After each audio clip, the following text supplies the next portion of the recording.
Goedemorgen, daar ben we weer. Er was te doen, hè? De koffers leggen wij open, zoals je ziet. Alles weer een beetje inpakken. Dan even weer een beetje opruimen. En dan hebben we weer de taxi naar Bangkok.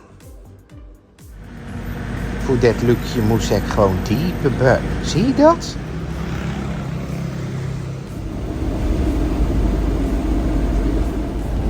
De busreis duurt iets langer dan verwacht. Maar we zijn weer in Bangkok. Onderweg naar Krungthep, Sapangwai, het Centraal Station. Hier brachten we even de vuile wasten en daarna gingen we naar de kapper. Nou, zijn we de kapper, maar wat dat is, moet worden, dat weet ik ook niet, hoor. Nou, dit was de kapper.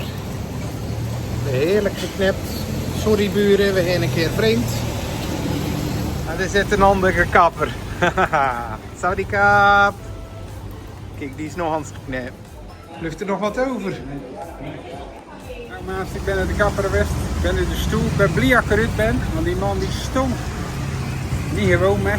Echt waar, die had muffe kleren aan en dat overhemdje was gewoon bruin. En dat had iedere keer langs mijn gezicht. Dat was echt zo vies. En die man die stonk en mijn baardje deed dan bleef niet in mijn gezicht.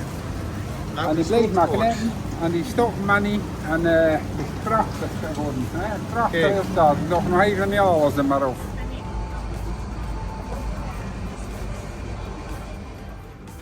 Kijk daar, met dat blote bellen gezegd, tussen die bloemen. Kijk, die thuis die geloven zo erg in de karma, dat je dus gewoon zo je winkeltje achter kan leren. Dat je dus niet open bent vandaag. In Nederland roven ze je crème liggen weer uit biest, hè. Maar hier kan dat dus gewoon. Hier hebben we nog een winkel die aan hondjes verkoopt.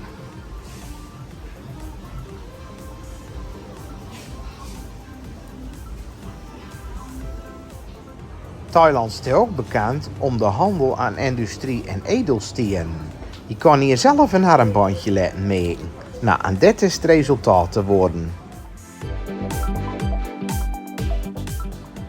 Prachtig al die tafels. Alle mellen thuis gemaakt. En kwaliteitsspul, dat zou je niet weten. Very nice. Nog één film. Kijk, het leuke van Thailand is dat je overal 7-Eleven zei. En van al van die shopjes. Er van alles kan kopen.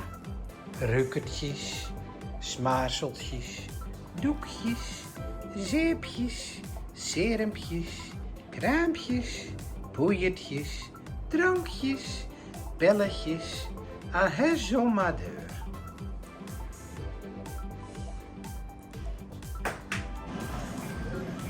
Goedemorgen, maar weer een nieuwe dag.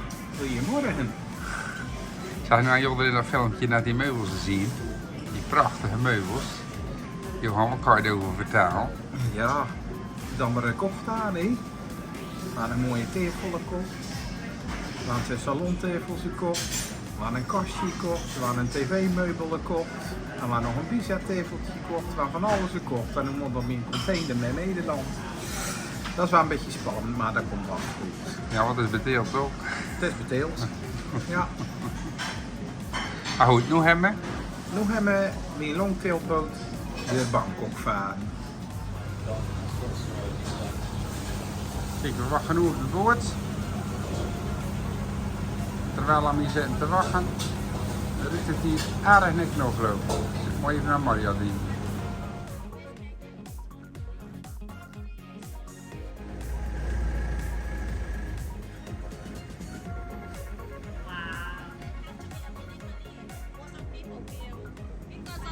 The lifestyle like this is not convenient. Back then, it's not no car, no engine, no electric.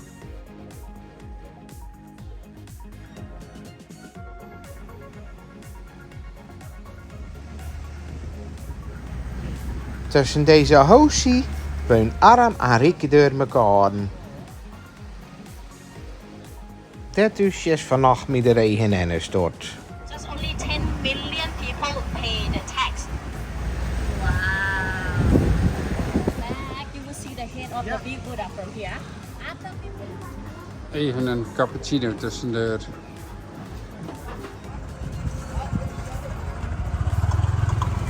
Tegenwoordig is maar rustig op het water. Dat was vroeger wel hard, zoals je op deze foto kan zien. Toen was het eerst snel wat op het water. Het is echt leuk, Maxie. Dan zijn er ook veel om te eten. Maar ook hier durf ik het niet aan. Deze Boeddha is 69 meter hoog aan de grosse van Bangkok. Dat is geen kleine jong. En ouders die aan hun geld aan, die stieren er juist hier naar scholen bij de tempels, want dat is het voor niks. he different from the normal human. Yeah.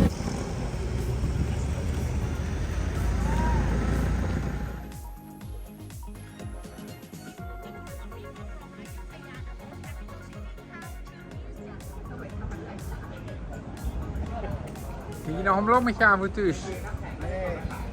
Neem zo lastig mee, hè?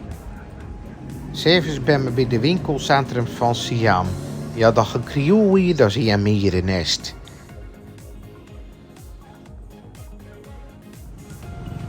En wij een lekkere massage is het tijd voor baden. Wij een dag voorbij.